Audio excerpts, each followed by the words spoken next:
all-nighter. Street magic, chopped in silence. Cali Azul on the beat. Need y'all to take a ride with me. I'm just a kid from Fall River, what I know.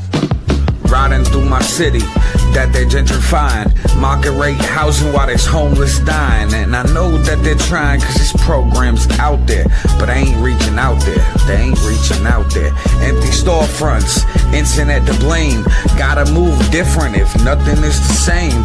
Entertainment venues, bringing nightlife, transparent police, body cams that's live, I mean live stream they whole shift.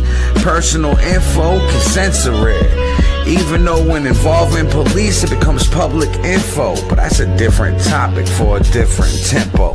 Back to my city that they're gentrifying, panhandlers on the Ave and the addicts dying, parents crying, losing kids, half my generation dead are doing bids.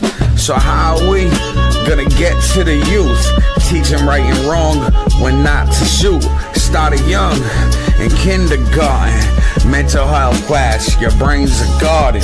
Teach them all about their feelings till senior year, let's start the healing. Since tech's here to stay, let's teach with VR, less bills that way. But what do I know? What can I say? I'm just a kid from Fall River. It's just my observations, chopped in silence. Cali Azul on the beat. It's all-nighter. The Fall River Public Library proudly presents its 2026. The Fall River Public Library proudly presents its 2026 summer reading program, Amazing Things Happen at the Library, sponsored by Rockland Trust Bank and the Friends of the Fall River Public Library. What's so amazing about the library, you ask? Well, one thing is, we have our own friendly book drop monster. He's ready to take your library books whenever you return them to the Fall River Public Library. A tasket, and I drop the book off in a basket. Mr. Book Monster, I have a book for you. Thank you. Most libraries will tell you there's nothing in those great big boxes, but I'm here to tell you differently. They arrive to work every morning to receive your books and bring them into the library so you don't have to. You can submit your suggestion for a perfect name for the Fall River Public Library's own Library Book Drop Monster at this year's summer kickoff on June 30th at 11 o'clock on the front lawn of the library.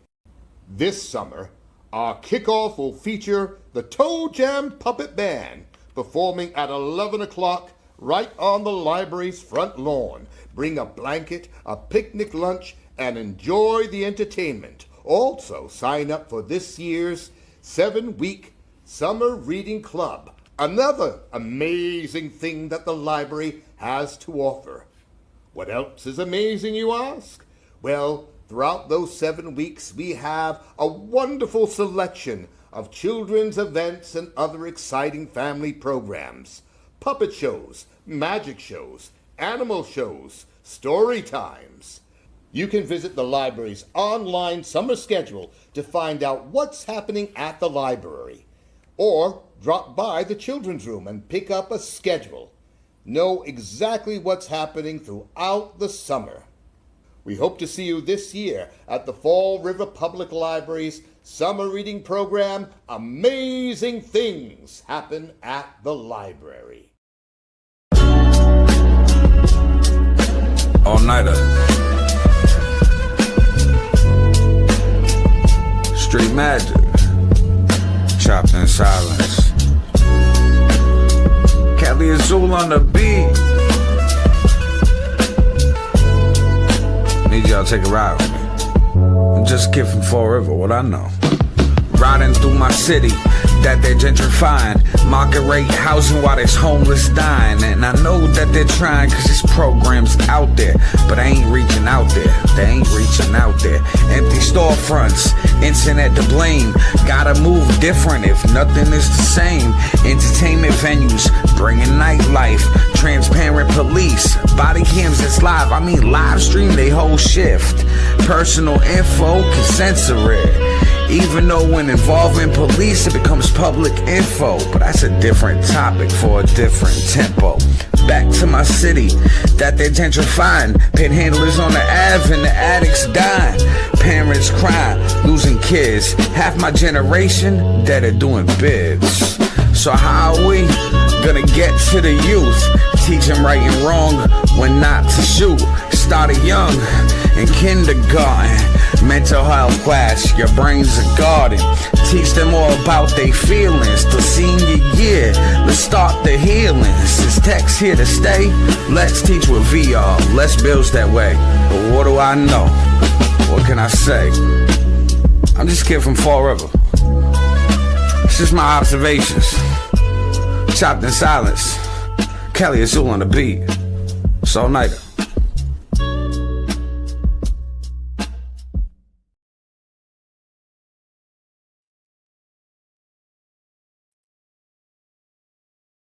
What up, everybody? It's your boy, Aaron All-Nighter. This is the Four Experience, episode 5. Make sure you share this out to your news feeds, groups, tag people in a post, tag people in the comment section. It is highly appreciated. Share this to a group. If you're an admin of a group or a moderator, you can share this to the group and put at everyone. It highlights everyone in the group. Again, highly appreciated. Streaming this live on 3 destinations, 2 platforms, on Facebook, on the Four Experience and Aaron All-Nighter Facebook page, and on YouTube on Street Magic Multimedia. So follow, subscribe, turn on notifications. Let's try to get this episode out to at least 100, 200, 300 shares. Now, we start each and every episode with the weather. That way, if you haven't been outside yet today, you can see if it's a beautiful day or a horrible day, more than just looking at your phone or looking out the window. Check it out. We'll talk about it. What are we looking at this week? Yeah, today's a continuation of the weekend. Then the heat is on for a few days this week. Looking at a potential heat wave, but it's nice out there right now. It's actually a little coolish in spots. Block Island, really pretty sky, a deep orange and red right there on the horizon. Block Island, similar kind of view. Temperatures along the coast, at least in Narragansett, 67 degrees. Temperatures across the area are in the upper 50s to low 60s. New Bedford, Taunton in the mid-50s this morning. Another cool start. Yesterday was pretty cool as well. High temperatures today. We're expecting a high right around 84. The average for the day, kind of a typical July day today. Low temperature will likely be right around 62 in Providence. Sunrise this morning, 5:23. We'll obviously be able to see that sunset. They're getting earlier and earlier. We've lost about 4 minutes at the end of the day. Warm, dry weather expected for your Monday, but looking ahead, we have a heat advisory for Tuesday and Wednesday. In terms of rainfall, I don't see a whole bunch this week, maybe a couple of showers here and there. Here's the muggy meter. Now today, a little bit muggy with dew points getting into the low 60s, but for Tuesday, the humidity, at least in the mid 60s, could actually reach the 70s as we go into Tuesday afternoon. Wednesday, still a little bit muggy, but look at Thursday. I'm thinking we're going to hit 90 degrees on Thursday, but look at the dew points. They really drop off for Thursday. Satellite radar picture really quiet across the Northeast. That's the way it should stay for most of the day. But as we go into the afternoon, notice there could be just a quick little shower north and west of Providence, and that's it. I think the rest of the area should remain dry and warm, kind of warm tonight. Tomorrow, hot, humid. Notice we're not really looking at any showers or storms in our area, but up in northern New England, and there could be some nasty storms tomorrow night and into early on Wednesday with some beefy thunderstorms moving through there. Wednesday afternoon, I think we're dry and I'll likely stay staying dry right into Thursday. Forecast for today, temperatures are going to top out around 84. As you saw, that's pretty normal for this time of year. It's going to be dry, winds picking up a little bit in the afternoon from the southwest. Out on the beaches, mainly sunny, dry, up around 78 in the afternoon. Surf really low today, 2 to 3 feet. Rip current risk as a result is low. Out on the bay, winds from the southwest picking up 5 to 15 knots in the afternoon, gusting to 20. We're sunny and dry all day long. Waves 1 to maybe up to 3 feet in the afternoon in the bay. Visibility's fine. High tide 7:21 this morning, and low tides at 20 minutes to 1 this afternoon. Now for tonight, I think it's continued dry with partly cloudy skies. Overnight low temperatures getting down to about 66. And for tomorrow, starting a potential heat wave. We're looking at high temperatures up around 93 degrees. We'll have hazy sunshine. It will be a pretty good breeze tomorrow, though. Wind from the southwest, 10 to 20 miles an hour, maybe some gusts to 25. So yeah, we've got a heat advisory in effect starting tomorrow at 11 a.m. and it continues on Wednesday as well. We could be looking at heat index values that feel like temperature up to 103 degrees both Tuesday and Wednesday. Thursday, looking at a high around 90, but as you saw, the dew points, the humidity levels really low on Thursday. So probably not looking at any heat advisory, but it could make it an official heat wave. Mainly sunny, dry Friday. Right now the weekend overall looks good. There's a chance for some late day showers on Saturday. Sunday looks dry, high around 85. We've got your entire forecast broken down day by day. You can get it right now for free by downloading our Pinpoint Weather 12 app.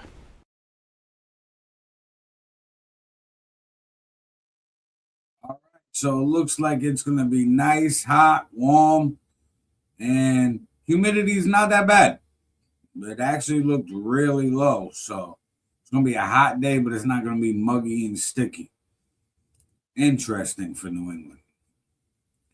Now, got to start this off with unfortunate news.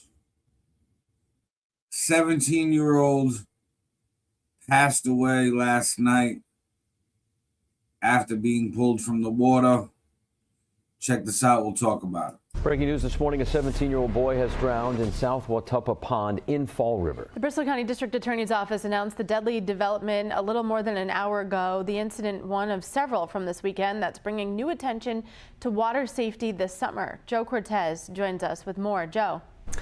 Well, Kay Patrick, emergency crews say that these water emergencies can develop in seconds, and between the Fall River situation as well as the search in Lincoln Woods, it's a reminder that boaters and residents need to take caution near the water. This all transpired Sunday. It happened around 9:30 at night.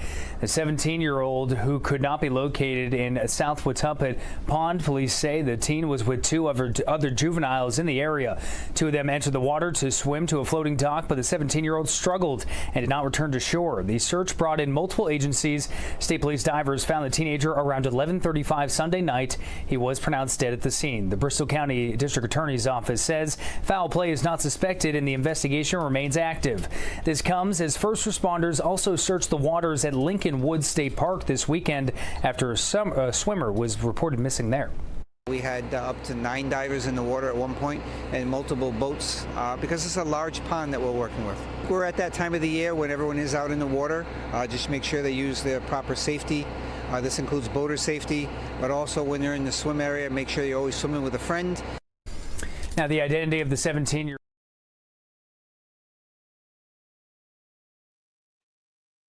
The identity was not disclosed. It was a 17-year-old. RIP, condolences and prayers to the family. These incidences can happen really fast, like the fire chief was saying. Be careful when you're out on the water, especially like, you think you got it. You might not got it. More bad news to start the episode off with. Check this out. We'll talk about it. Local man killed in a late night motorcycle crash is being remembered. Photo of the man right there. According to the Rhode Island State Police, approximately 11 p.m. on Thursday, State Police and Fire Department responded to a reported single motorcycle crash on Route 195 West at exit 1C, South Main Street in Providence. Upon arrival, troopers determined that the motorcycle had been attempting to take the exit 1C off-ramp from Route 195 West when the operator lost control and struck a concrete barrier. The operator, identified as 38-year-old Anthony J. Fiadanca of Fall River, good friend of Fiadanca, described him as an awesome guy and an amazing friend. We were friends for a very long time, and we always had each other's back, always giving a helping hand, even when he didn't have it himself, just a genuine good person. Fiadanca loved cars and BMX bikes. If he wasn't working on them, he was riding them, and, well, recently having a good showing at Seekonk Speedway. His friend told us that if he wasn't working on a car, he was probably at a skate park somewhere. Services for Fiadanca have not yet been announced.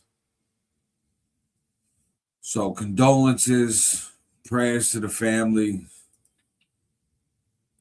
Everybody drive safe out there, please. Speaking of safety, when you're home in your house, you feel safe, right? Recently, there's a video going viral of a Fall River home being broken into and burglarized. Somebody put one of those shiesty masks on and broke in looking for the safe, got the safe. But while they were looking for the safe, they also looked at the camera. Check this out. We'll talk about it. Look at him, just looking around. Not even covering his face. Got his nose all out. This one, whole face exposed. What's the point of the mask? Why did you even wear the mask if you didn't cover your face with it? Was your chin and forehead cold? What the fuck was the point? Was you having a hard time breathing?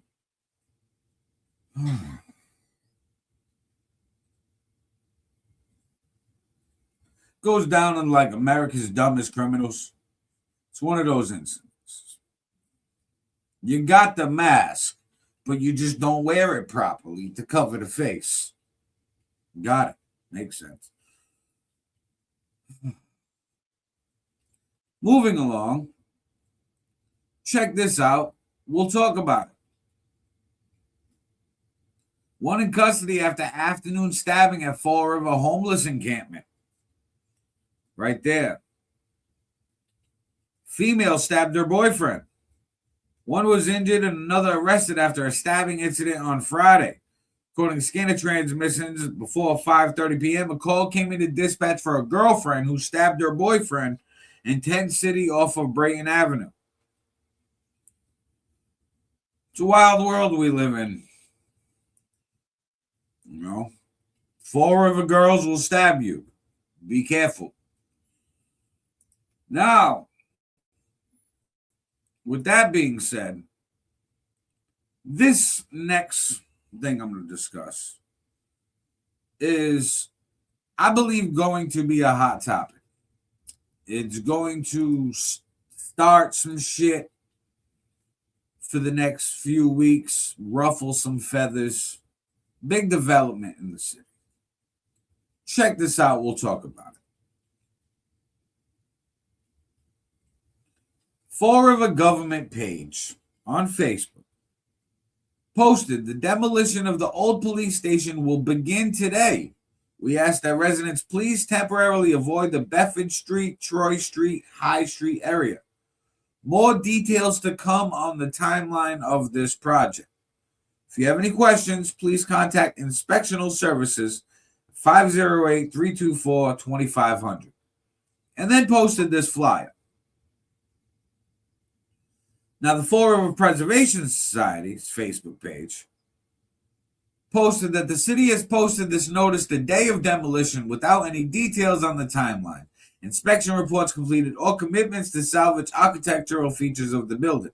The demolition is also beginning before the city has responded to the Preservation Society's overdue public records request for evidence from the city that this is an emergency requiring $1.4 million in taxpayer funds.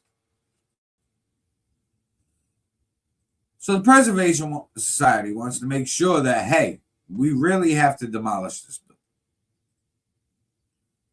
And that it's an emergency and we need to do it now. That way, it can excuse for the $1.4 million. However, when they made a public records request, it hasn't even been responded to. And then when they wanted to slow down the demolition of the police station, because they had their questioning, the city sped up the timeline. Now, when something's fishy, it's fishy. Okay. I don't know why they rushing the building. There might be a potential buyer of the property after it's demolished. Who knows? They're talking about that area being either green space or parking spaces. So, who knows? I do want to know, how do you feel about the demolition of the old Fall police station? Do you feel like it's gotta go? Or do you feel like somebody is going to drop millions of dollars to renovate it? I personally think it's gotta go.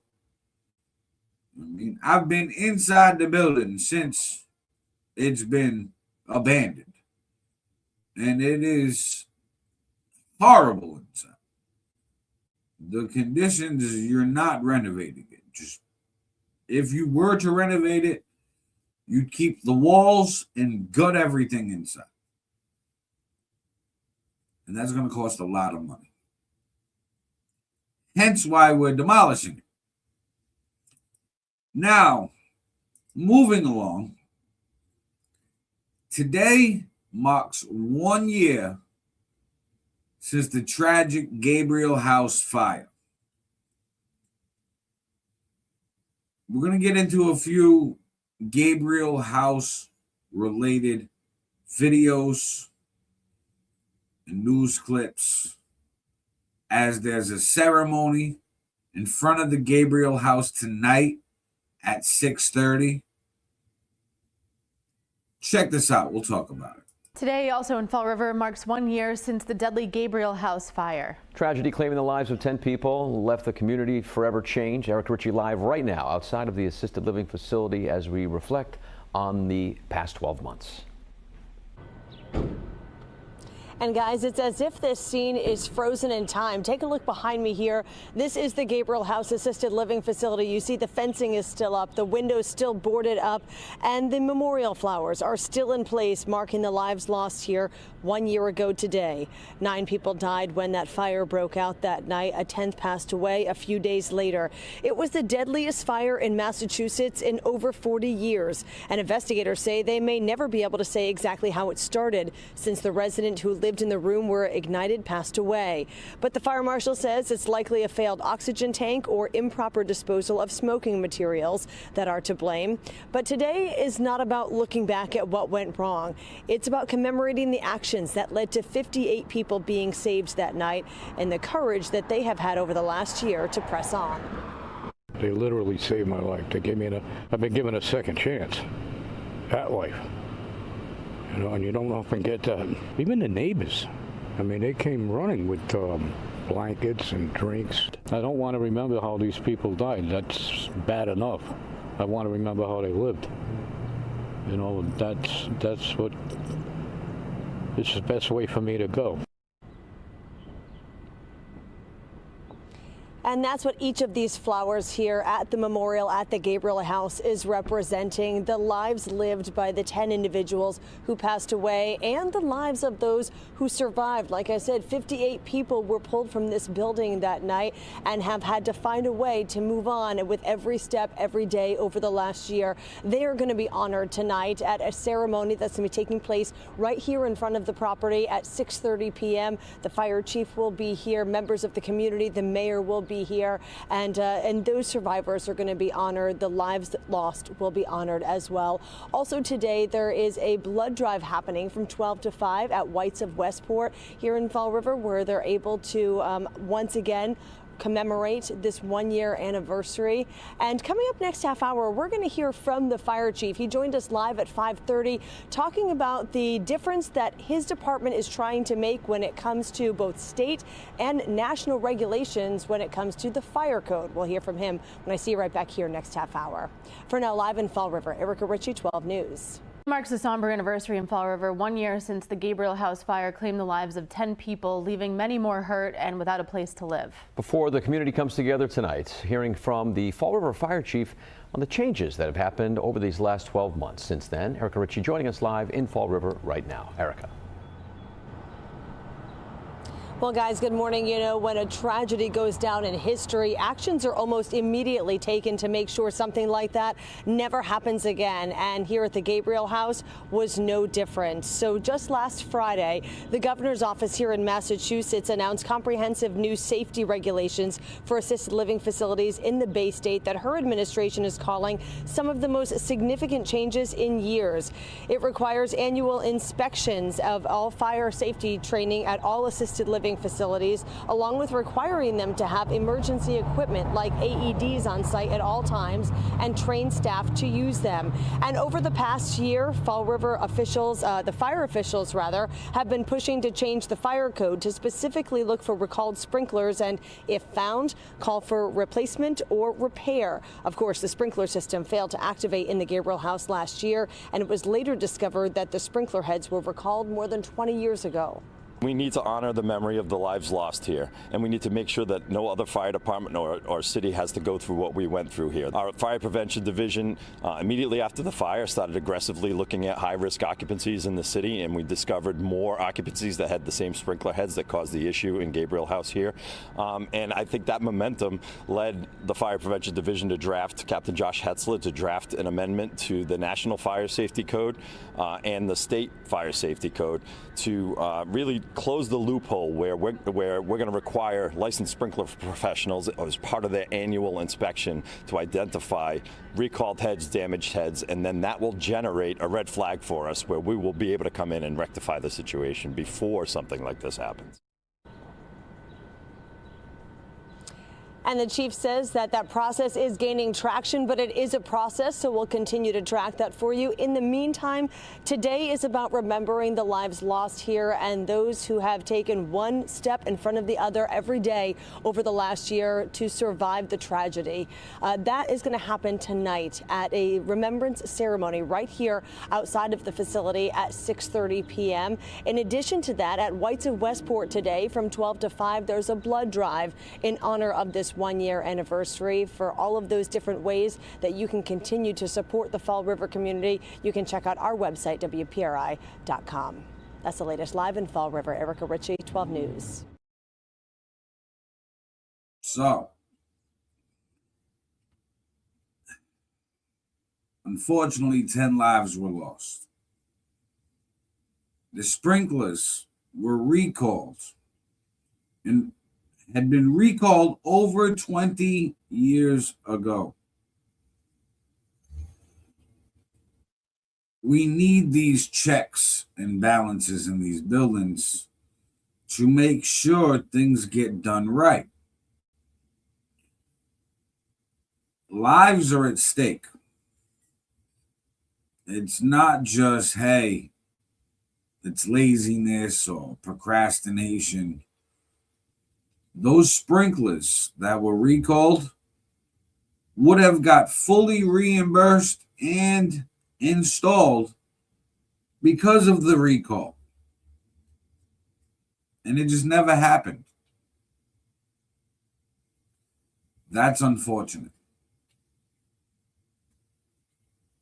But Massachusetts did some things at the state level just after the Gabriel House fire, unfortunately. And here's some of those things. Check it out. We'll talk about it. The tragedy at the Gabriel House put a spotlight on concerns about assisted living residences in Massachusetts, specifically how they're regulated very differently than places like hospitals and nursing homes. Now, the governor says these new regulations are a move to close that gap and provide new protections for people in assisted living.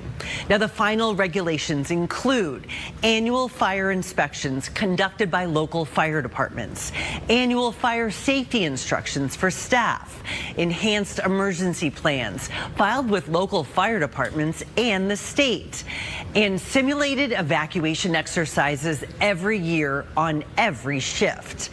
I asked the governor if more needs to be done. We'll continue to stay on top of this, but important now that, we have really set forward what should be the gold standard for assisted living facilities when it comes to safety. The reforms take effect on July 31st. They do not address the recalled sprinklers at the center of the Gabriel House investigation.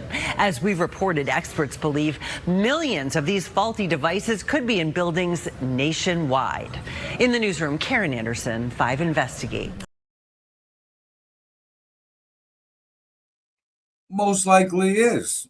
There probably is millions of recalled fire sprinklers that nobody is, dealing with. And that's sad. It's infuriating, especially since it's assisted living centers. Unfortunately, this is how the government treats people that it doesn't benefit from.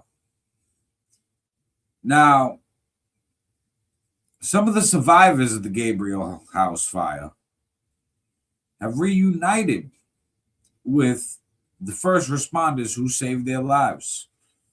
We have video. Check it out. We'll talk about it.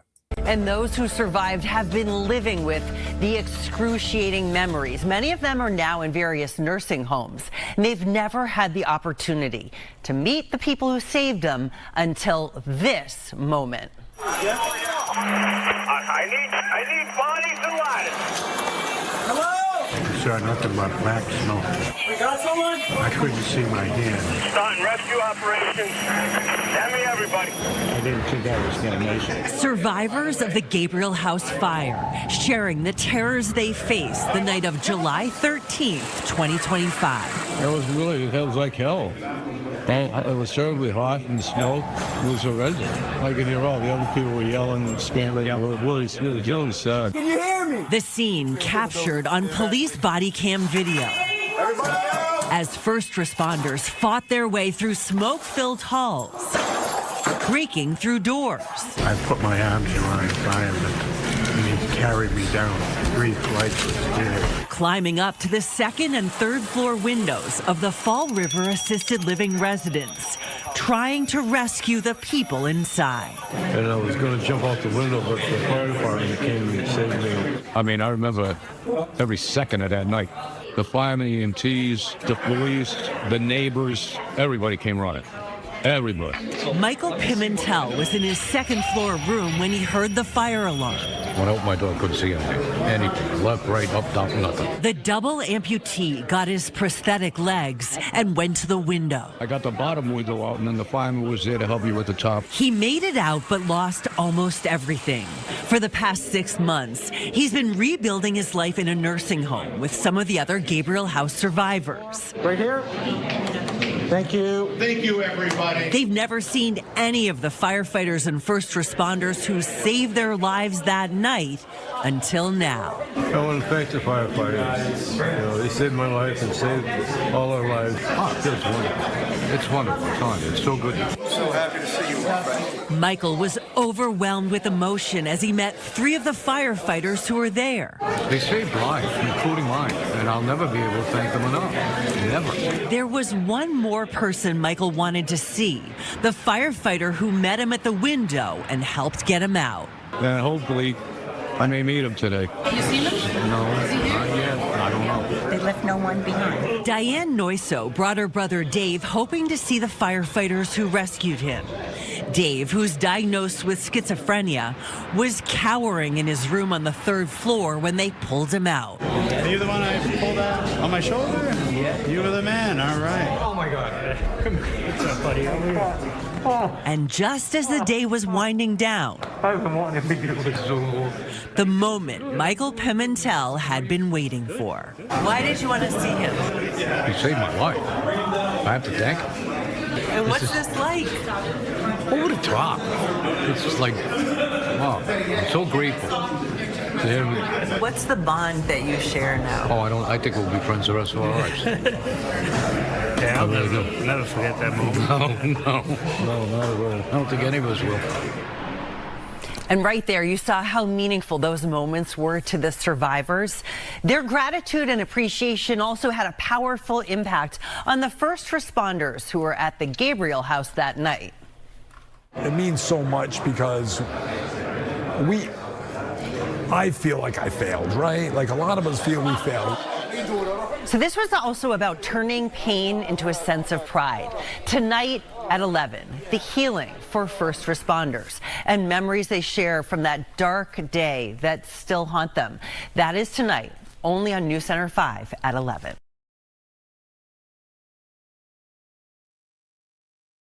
And I can guarantee it's going to be tough for these firefighters to get over it and get past this trauma. However, I think situations like that, them connecting with the people who they saved, is good not only for the firefighters, but for the people they saved. Now, moving along, check this out. We'll talk about it. 4th annual Block Party Palooza coming to Fall River with free games, music, entertainment, backpacks, and school supplies. Health First has announced a new date for its 4th annual Block Party, a free community event that will officially kick off National Community Health Center Week. This event will now be held on Sunday, August 2nd, from 10 a.m. to 12 p.m. at Health First Family Center, 387 Corey Street. The event was originally scheduled for August 8th, but after reviewing the local community calendar, Health First made the decision to move the event to avoid conflicts with other major city events and ensure families have the best opportunity to attend. Our goal is to bring the community together, said Dr. Lisa Jones, President and CEO of Health First Family Care Center. By moving the event to August 2nd, we're creating an opportunity for more families to enjoy a fun morning together while connecting with valuable community resources as we celebrate National Community Health Center Week. The Block Party Palooza has become one of Health First's signature community events, welcoming hundreds of families each year for a morning of fun, education, and support. Free event will feature free backpacks and school supplies for students while supplies last, family-friendly games, activities, music, entertainment, and resources. Health First encourages families to arrive early as backpacks and school supplies will be distributed while supplies last. Doesn't mean show up, pull up at the end of the event and expect the backpack. They probably will be out. So it's first come, first serve. Now, keeping this going, City Councilor Michael Canuel decided to make a resolution to try to restore state funding for Maze Playground and veteran services. Check this out. We'll talk about it. For City Councilor to introduce resolution to restore funding for Maze Playground, Veterans Kitchen, and the Fall River Council on Aging. There's City Councilor right there, Michael Canuel. He's calling on state lawmakers to reinstate full funding for 3 key community projects that were cut significantly during the Beacon Hill budget process. In a resolution, he highlights requests made by State Rep Alan Sylvia for $100,000 to develop a sensory-friendly autism playground, $50,000 to support the Veterans Kitchen, which provides hot meals and assistance to local veterans, and $25,000 to support the Fall River Council on Aging. All 3 requests were reduced to just $10,000 each in the Mass House of Representatives budget, with some wondering if it's retaliation for State Rep Alan Sylvia's support of the legislative audit. While Canuel is encouraged by the community efforts to help fund the sensory-friendly autism playground, he doesn't believe that local fundraising should replace the state funding that was originally requested. The council resolution states that the importance of the 3 initiatives for children with disabilities, veterans, and senior citizens. It also urges the Speaker of the House and the Fall River legislative delegation to work together to restore these projects. These projects represent important investments in the well-being of Fall River residents. The resolution was sent a certified copy of the resolution to Governor Maura Healey, Lieutenant Governor Kim Driscoll, the House Speaker, and the local legislative delegation. The next City Council meeting is scheduled to take place tomorrow at City Hall at 5:55 p.m. immediately after the Public Works and Transportation meeting, 5:30 p.m. start if it runs past 5:55. So, I applaud City Councilor Michael Canuel for saying, you know what? This was a line item that's important to Fall River.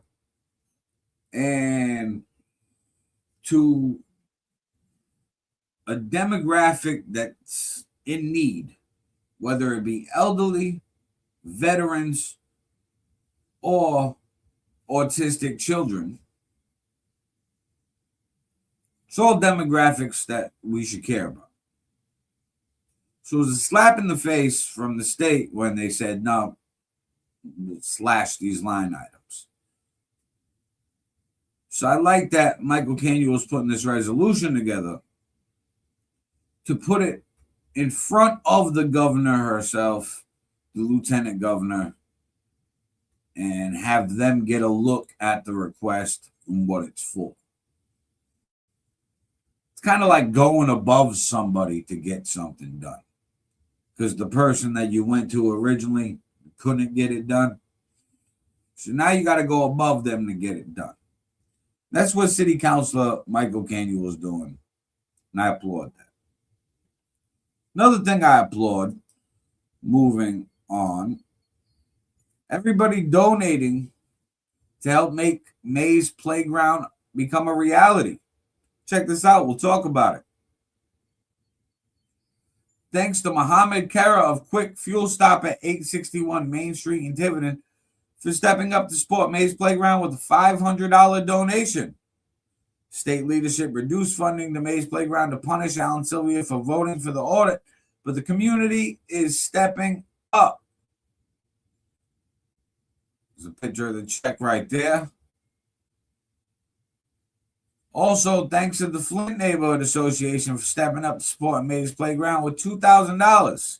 Again, the state leadership reduced funding to Mays Playground to punish Alan Sylvia for voting for the audit. There's the picture right there. So, guys,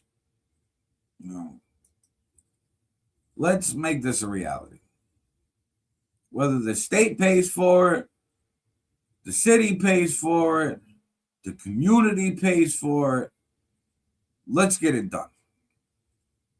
Now, speaking of community, it's always good to see a glimpse into the past.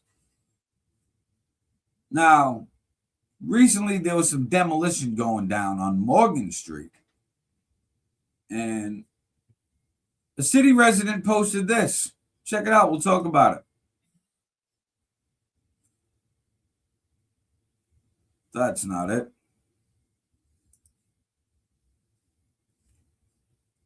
Anyways, that wasn't it. They posted a vintage Quahog sign on a building that was getting demolished on Morgan Street. Pretty cool. It'll be on the page later. Unfortunately, I got the wrong slide prepared. Whoops. Now, one big thing that Fall River should embrace and talk about is one of our historical legends of Lizzie Borden. Now, Lizzie Borden, we know, has gone national, international. A lot of people know. Well, Netflix has a TV show called Monster. You may have seen or heard of it. They did a whole series, a season on Jeffrey Dahmer, one on the Menendez brothers, one on Ed Gein,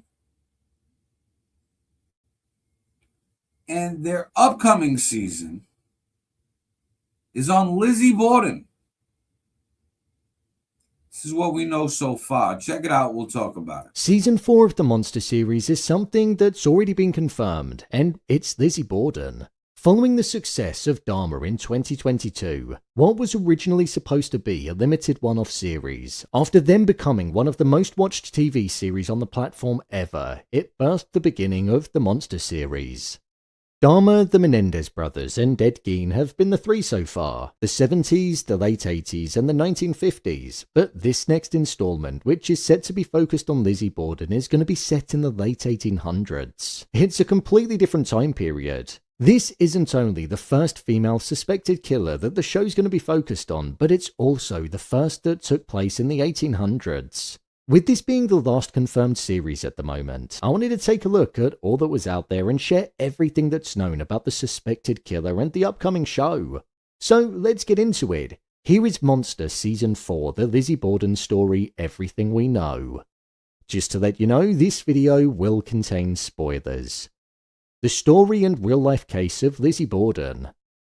The real-life story is one that proves to be interesting. Coming from a wealthy family, Lizzie Borden lived with her father and her mother, Andrew Borden and Sarah Borden, up until her mother's death. It was following her mother's death where Andrew met a new woman named Abby Gray and married her 3 years after his previous wife had died. Lizzie's father Andrew and stepmother Abby are the two murdered victims that the show will be centered around, and Lizzie will be the suspect. Within real life, Lizzie was the one that was accused for the crimes of killing both her father and her stepmother with a hatchet. Abby was struck 17 times, and it was said that her father was struck around 10 times. There was said to have been tension between Lizzie and the family, especially due to the fact that her father was distributing property that they owned to members of Abby's family, almost making it seem like he was more in touch with them than he was with his own daughters, and it tied into the theory around Abby marrying Andrew for his wealth. It was also said that Andrew killed multiple pigeons in his barn with a hatchet because he believed that they carried infection and diseases, which Lizzie was unhappy with because she'd built a roost for them around that time. When the killings took place, it was said that Lizzie was inside of the house carrying out her regular chores of cleaning the guest room when Abby went upstairs to make the bed.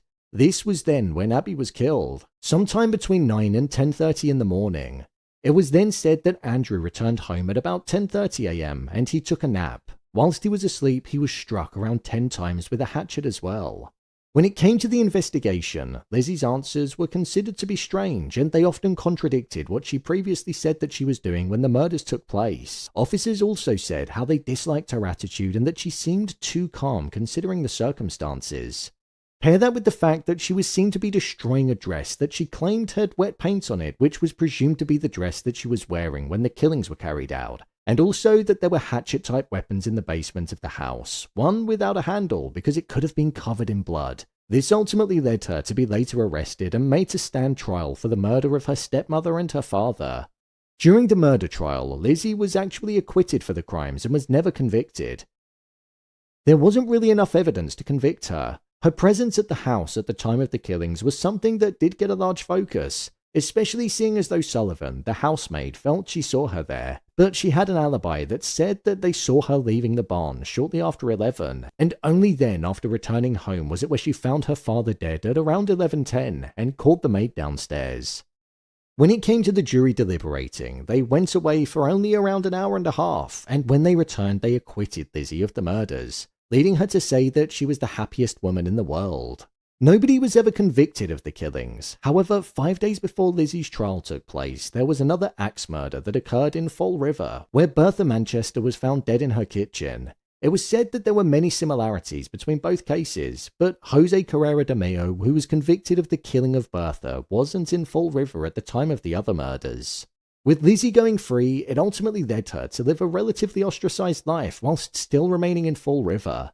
Both her and her sister remained close until 1905, where Emma moved out following a feud with Nance O'Neill, and they never saw each other again. However, both sisters actually died within a 9-day period, and they were buried side by side in a family plot in Oak Grove Cemetery.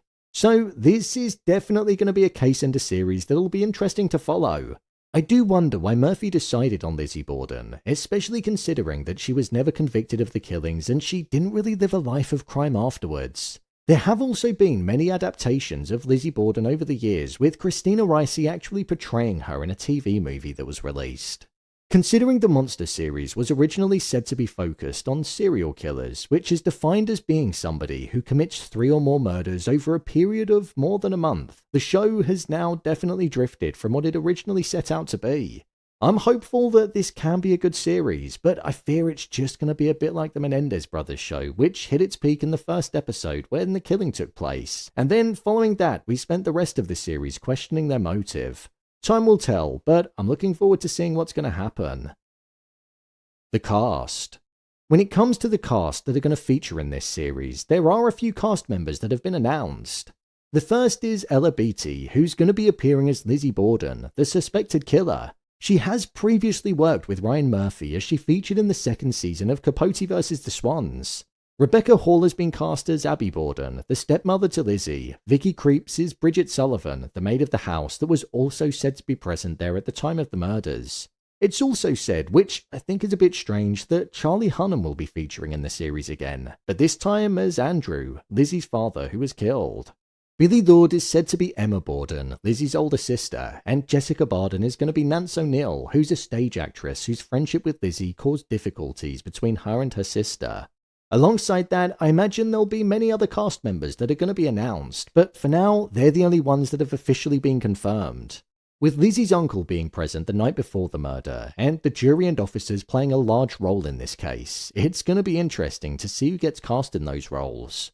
In seeing how Ryan Murphy works, it wouldn't surprise me if it's familiar faces from the likes of American Horror Story and other shows that he's made, as he does often like to use people that he's worked with before. The release date. When it comes to the release date, that's something that's purely speculation at the moment. The good news is we know that the show is definitely on the horizon. However, the best way to determine when it could be released is to look back at when the previous shows came out. Dharma came out in September of 2022, and then we had a 2-year wait for the Menendez brothers show, which aired in September of 2024. However, the wait for Season 3, which was focused on Ed Gein, was only just over a 1-year wait, as that was released on the 3rd of October in 2025, so the gap in time got a lot shorter. My guess is that with the Lizzie Borden story being confirmed earlier on this year, it makes me think that the 4th season could well be released in around a year's time, and hopefully Murphy and the team won't make us wait 2 years for it. The most recent update on the filming of the 4th season is that back in July it was announced that principal photography for Season 4 is set to begin in late 2025. So based on that, I'm predicting that we'll be getting the show in around September or October in 2026. I think it'll stick to an autumn release because it's the best time for it, especially seeing as though it's around the Halloween season. Unfortunately for now, that's all that's known about the upcoming series of Monster. I think this season definitely has the potential to either be the best, or it could do the opposite and be the worst. I say this because Lizzie Borden is probably the most unknown out of them all. It's set in a completely different time period to what we're used to, and she also wasn't convicted of the crimes like the others. So we don't actually know who was truly responsible for the death of her father and stepmother. So it's definitely going to be interesting to watch when the show does get released next year. So, there you have it. Monster Season 4, the Lizzie Borden story, everything we know. If you want to see why I feel that Ed Gein's show was a bit of a mess, then check the video below. And don't forget to subscribe so you don't miss future videos. Are you looking forward to the Lizzie Borden show? Share your thoughts in the comments. As always, thanks for tuning into the video and I'll see you in the next one. Okay, so I think it's going to be really good. I'm Fall River biased, obviously, so it's going to be the best one. It's also going to bring so much attention to Lizzie Borden. This is where, in my opinion, the city of Fall River needs to capitalize in conjunction with the Lizzie Borden House and even Miss Lizzie's Coffee, and create Lizzie Borden themed events and all of that to get the word out there even more and capitalize. Similar to Salem, Massachusetts being swarmed every October because of witches. We can do that with Lizzie Borden, but we haven't yet. And we keep getting these national opportunities to do it. There's been multiple movies about Lizzie Borden. Now, a whole season dedicated to her on Netflix. Fall River, can we please capitalize? Now, speaking of capitalized and not capitalizing in Fall River, we're going to wrap this up with video of historical Fall River and the transition to now. Everybody, I want to say thank you for tuning in. I appreciate you.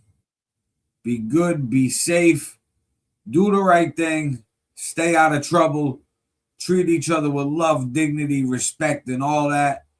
You already know what it is. It's your boy Aaron All Nighter. Fall River, you know I'm off this. Peace. Was the center of the entire American textile universe, and every factory owner, every cotton merchant, and every immigrant family within 500 miles of Boston knew exactly what that name meant. In 1890, if you were wearing a cotton shirt anywhere in America, there was a real chance it had been printed in Fall River. Not probably, not maybe, real. One city, over 100 mills, 30,000 workers, and at its absolute peak, Fall River was producing nearly 1/4 of every single yard of cotton print cloth manufactured in the entire United States. That is not local pride talking. That is not a legend people repeat to feel better about where they came from. That is a documented historical fact that almost no one outside southeastern Massachusetts knows today. The smokestacks were visible for miles.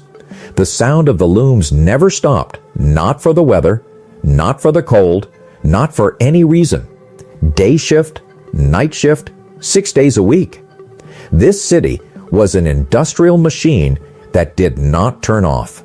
Immigrants from Portugal, Ireland, and French Canada came by the thousands because the work was real, the pay was steady, and this was the place your parents brought you to build something permanent.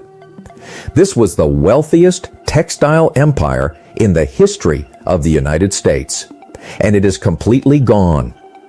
To understand what Fall River became, you have to start with geography, because geography is exactly why Fall River and not some other city. The city sits on the eastern shore of Mount Hope Bay, where the Kekachon River drops nearly 130 feet in less than a mile before emptying into the harbor.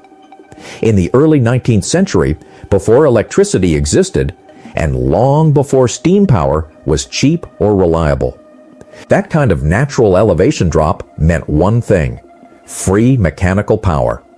You did not need coal, you did not need steam, the water did the work for you. The first serious cotton mill went up here in 1813. By the 1820s, a man named Richard Borden had seen the larger picture. He was not thinking about one mill, he was thinking about an entire industrial city. He built ironworks. He established a direct railroad line to Boston. He developed the port so that ships could arrive carrying raw cotton from the south and leave carrying finished fabric bound for markets up and down the coast. He recruited capital from investors in Boston and Providence who understood that Fall River's geography made it a near-perfect site for large-scale manufacturing.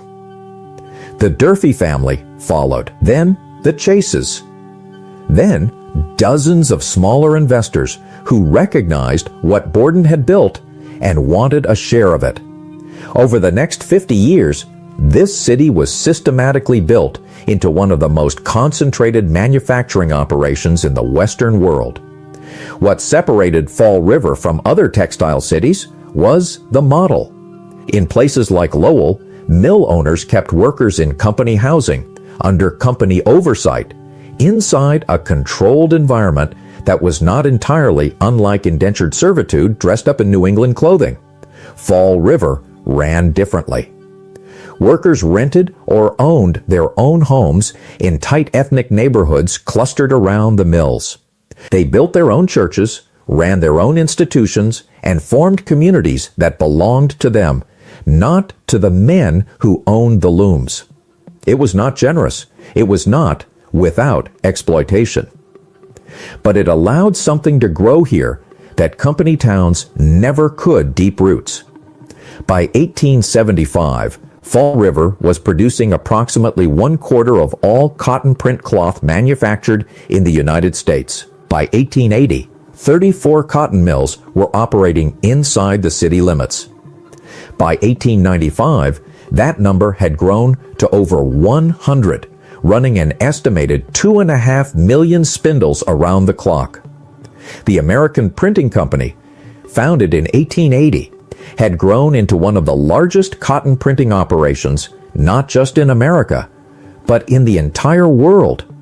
This was not a regional manufacturer quietly producing fabric for New England department stores. This was a global industrial enterprise, and Fall River was its home. The wealth that poured out of those buildings built something extraordinary. The Fall River line was the crown jewel. Since 1847, luxury overnight steamships had been running between Fall River and New York City. By the 1890s, the Fall River line had become the single most traveled domestic water route in the entire United States. You boarded in New York after dinner, slept in a stateroom, and woke up in Fall River the next morning in time to catch the train to Boston. In 1894, the steamship Priscilla launched one of the most lavishly appointed inland vessels in the world. Carved mahogany paneling, electric chandeliers in the dining saloon, parlors and formal staterooms that rivaled anything available on dry land. At peak season, you had to book a year in advance just to get a room. The trip that once cost a fraction of what travel costs today delivered more luxury than most Americans could find anywhere else. The neighborhoods of Fall River were built around that energy. The South End became the heart of Portuguese American life in southeastern New England, filled with churches, bakeries, social clubs, and a cultural density that has never fully disappeared. The Flint neighborhood, the Globe Mills district. Every block within walking distance of a mill was organized around the shift change and the rhythm of working-class immigrant life. Up on Highland Avenue, the mill owners' mansions stood in a row like trophies Victorian architecture. Imported stone, landscaped grounds, looking down over the smokestacks that paid for all of it. These were the men who had ripped the heart out of every competing textile region in the country and concentrated the industry right here in one place. And they were not quiet about it. Fall River in 1900 had over 104,000 people. It was dense, productive, and alive in the particular way that only cities built around real work tend to be. Nobody was getting wealthy working the looms. But there were jobs for your father and your grandfather and your children if they wanted them, and there was a neighborhood that knew your name. That world was about to be taken apart, deliberately, piece by piece. In the early 1920s, something started happening to the economics of Fall River, and the mill owners understood it before anyone on the factory floor did.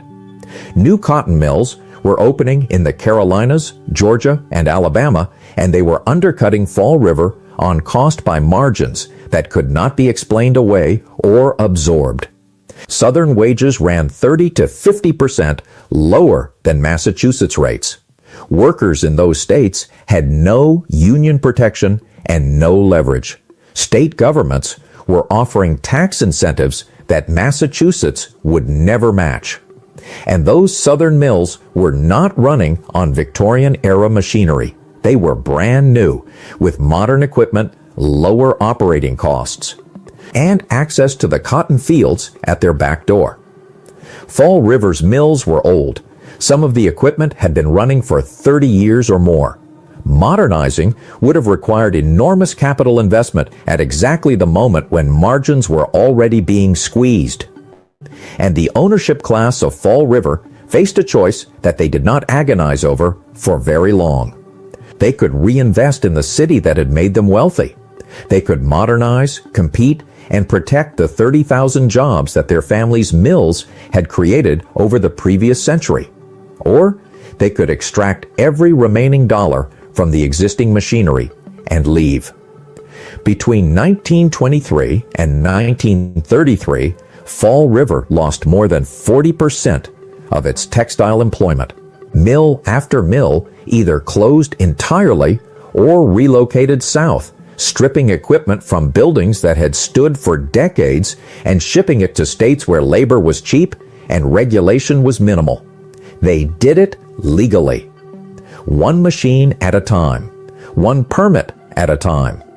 A money grab executed in slow motion while an entire city watched. The workers who had given generations of their lives to these buildings watched the machinery disappear from the floors around them. The writing was on the wall in letters 30 feet high. And then 1928 arrived and broke what little remained.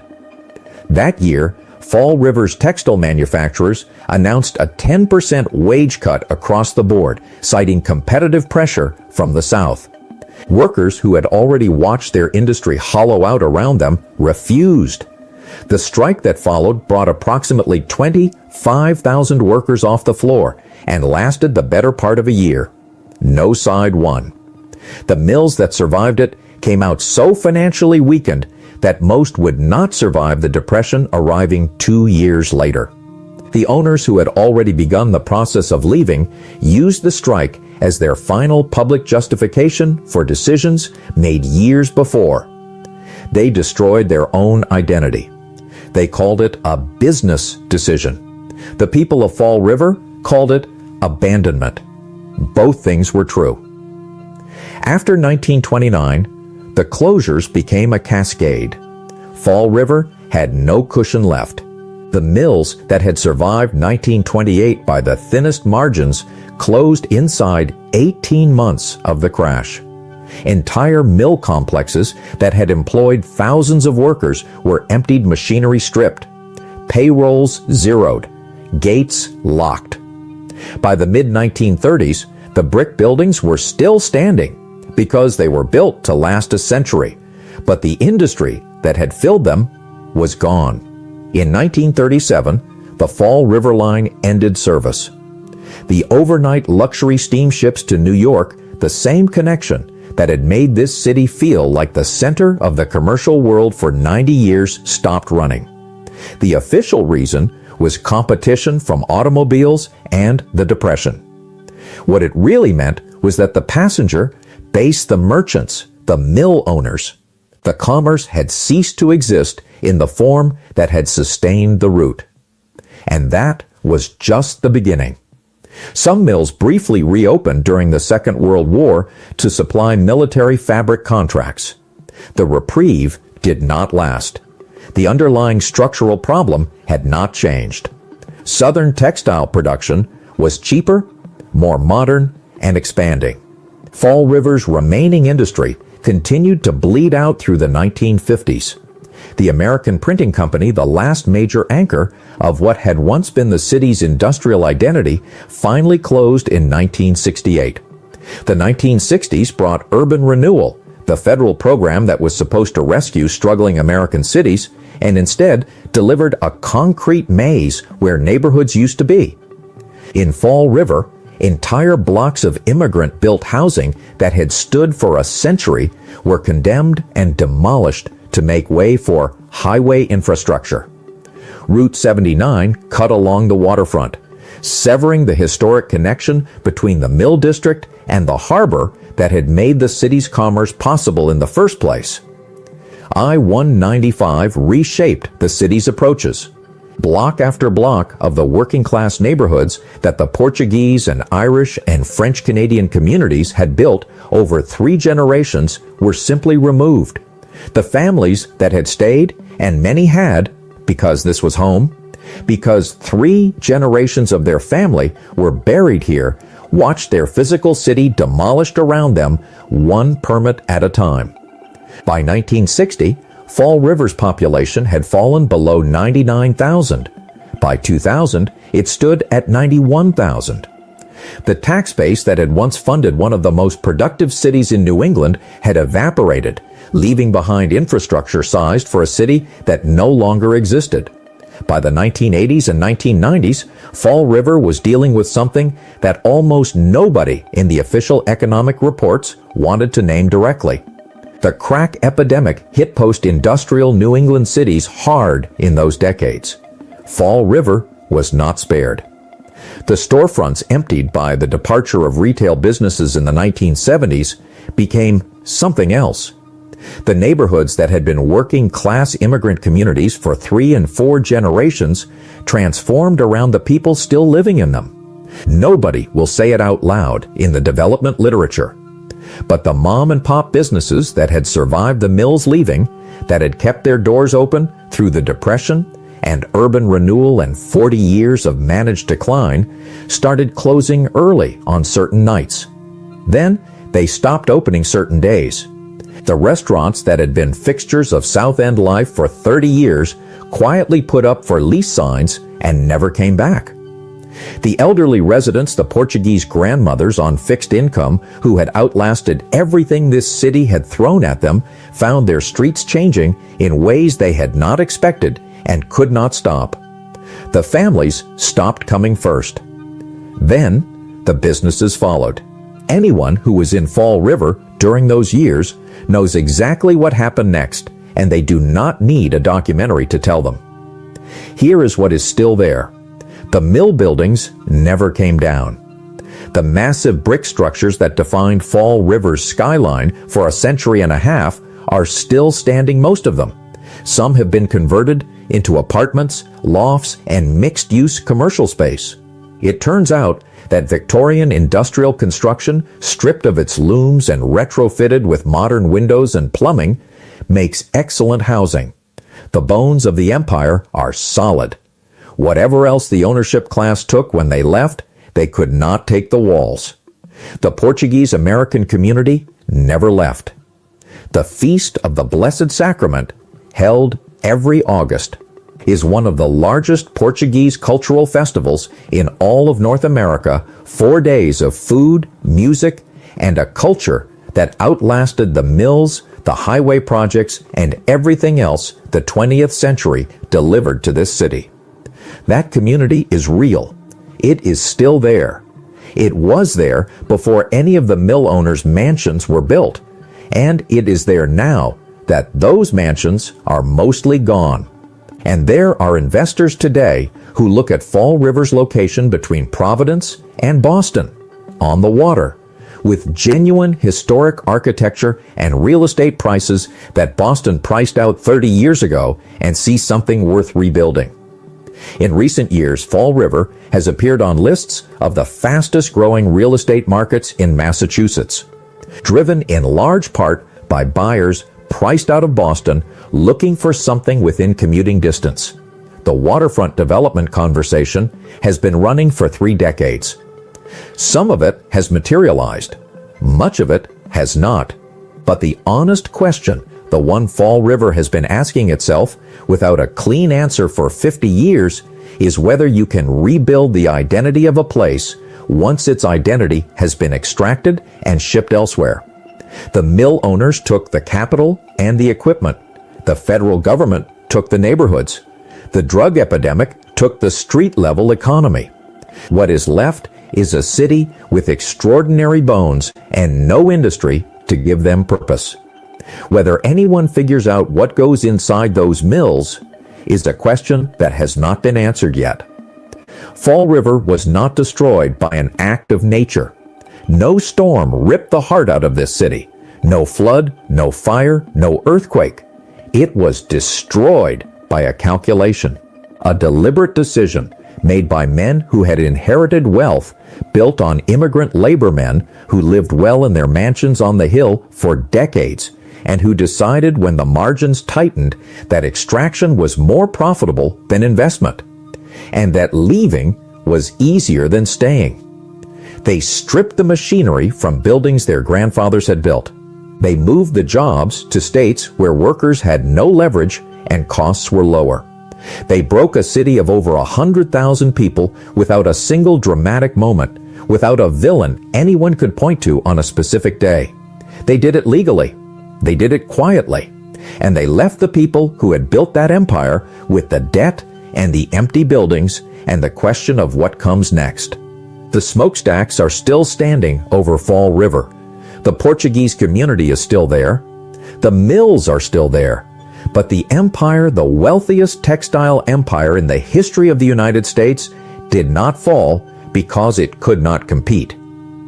It was abandoned by the people who built it the moment it became more profitable to leave than to stay. Greed did what no hurricane ever could.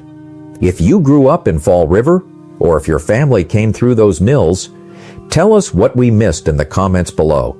The people who lived it always know more than the history books do.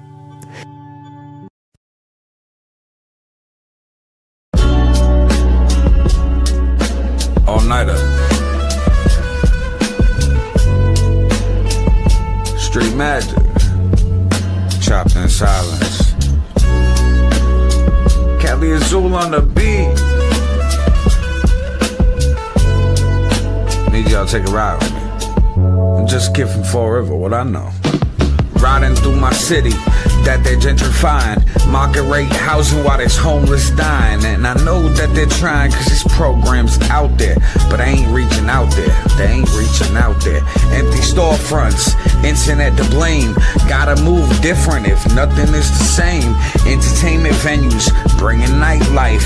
Transparent police, body cams that's live. I mean live stream they whole shift. Personal info can censor it. Even though when involving police it becomes public info. But that's a different topic for a different tempo. Back to my city that they're gentrifying. Panhandlers on the Ave and the addicts dying. Parents crying, losing kids. Half my generation that are doing bids. So how are we gonna get to the youth? Teach them right and wrong when not to shoot. Started young in kindergarten. Mental health class, your brain's a garden. Teach them all about their feelings. The senior year, let's start the healing. Since tech's here to stay, let's teach with VR. Let's build that way. But what do I know? What can I say? I'm just a kid from Fall River. It's just my observations. Chopped in silence. Kelly Azul on the beat. It's all nighter.